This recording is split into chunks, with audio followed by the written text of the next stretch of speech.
Hello दोस्तों, students interest में आप लोगों का स्वागत है। मैं सुशांत कुशवाहा आप लोगों को आज प्राचीन भारत के बारे में कुछ महत्वपूर्ण प्रश्न बताऊंगा, जिसके आगामी आने वाले परीक्षाओं में पूछे जाने की तीव्र संभावनाएं हैं। तो चलिए देखते हैं आज के कुछ वैसे ही प्राचीन भारत में आज हम लोग वेद पढ़ेंगे।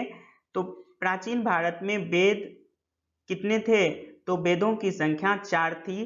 पहला है ऋग्वेद, दूसरा है यजुर्वेद, तीसरा क्या है तो सामवेद, और चौथा अथर्ववेद। और अथर्ववेद सबसे बाद का वेद कहलाता है। ऋग्वेद, अब ऋग्वेद के बारे में देखते हैं। ऋग्वेद में टोटल कितने मंडल हैं? तो 10 मंडल हैं। और ऋग्वेद में 1028 सूक्त है। कितना सूक्त है? अगर पूछा जाए ऋग्वेद में सूक्तों की संख्या कितनी है तो 1028। और ऋग्वेद में 10,462 ऋचाएं हैं। कितनी ऋचाएं हैं? तो ऋग्वेद में 10,462 ऋचाएं हैं। ऋग्वेद के जो पाठकर्ता होता है उसको क्या बोलते हैं? होत्री बोलते हैं। क्या बोलते हैं? ऋग्वेद के पाठकर्ता को होत्री। अच्छा, ऋग्वेद के तीसरे मंडल में सूर्य देवता सावित्री को समर्पित है गायत्री मंत्र। गायत्री मंत्र किनको समर्पित है? तो शिव। गायत्री मंत्र जो समर्पित है सूर्य देवता सावित्री को समर्पित है। और ये ऋग्वेद के तीसरे मंडल में है। ऋग्वेद के कौवें मंडल में है? तो तीसरे मंडल में। ऋग्वेद के 8वें मंडल में हस्तलिखित ऋचाओं को खिल कहा जाता है। और अगर ऋग्वेद के 9वें मंडल की बात करें तो इसमें पेय पदार्थ है सोम, देवता सोम का उल्लेख है।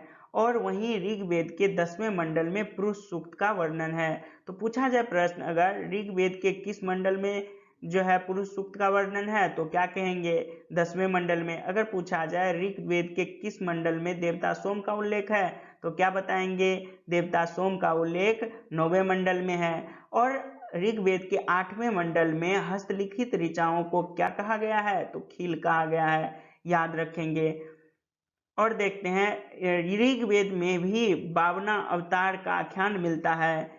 वामना अवतार का आख्यान किस वेद में मिलता है पूछा जाए तो क्या बताएंगे? ऋग्वेद में। ये बता चुके हैं कि ऋग्वेद के 8वें मंडल में हस्तलिखित ऋचाओं को खिल कहा जाता है। और ऋग्वेद के 9वें मंडल में देवता सोम का उल्लेख है। और ऋग्वेद में जो है इंद्र के लिए 250 ऋचाओं का वर्णन है। कितना ऋचाओं का वर्णन है? 250 ऋचाओं का वर्णन है। और अग्नि के लिए 200 ऋचाओं का वर्णन है। पूछा जाए ऋग्वेद में इंद्र के लिए कितने ऋचाओं का वर्णन है? तो 250 ऋचाओं का। अगर पूछा जाए अग्नि के लिए कितने ऋचाओं का वर्णन है तो क्या बताएंगे? 200 ऋचाओं का। ठीक है, अगला देखते हैं। ऋग्वेद के बाद जो है ऐतिहासिक साक्ष्य के बारे में कौन बताता है? ऋग्वेद के बाद वैदिक साहित्य में शतपथ ब्राह्मण। याद रखेंगे, ऋग्वेद के बाद किसका स्थान आता है? तो शतपथ ब्राह्मण का।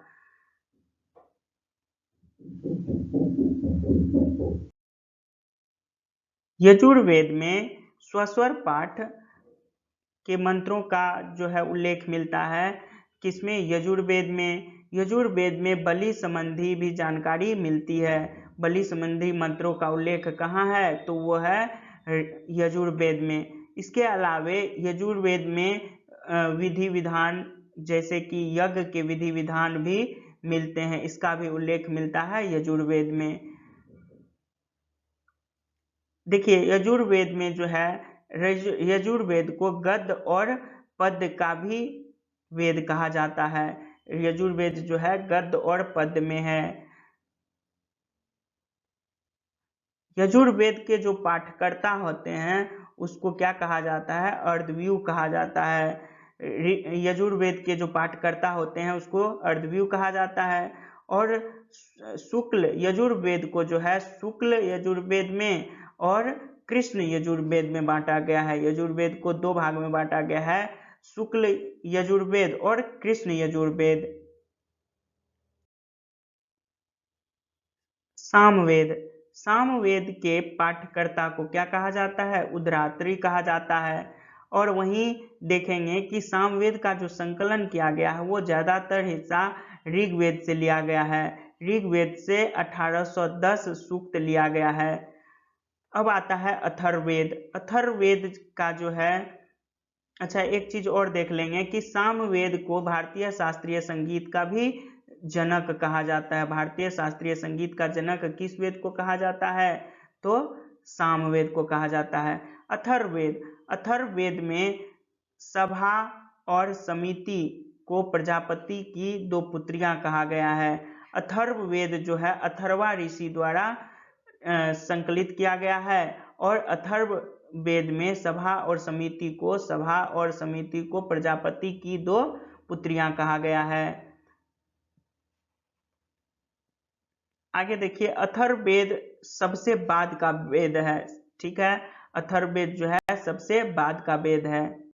Thank you for watching the video. अगर आपको ये वीडियो पसंद आया हो तो प्लीज़ आप अपने दोस्तों के साथ जरूर शेयर करें। अगर आप चैनल पर नए हैं तो चैनल को सब्सक्राइब कर लें, साथ ही नोटिफिकेशन बेल भी ऑन कर लें ताकि आगामी आने वाले जो वीडियो होंगे उसका भी आप लाभ उठा सकें। Thank you for your time.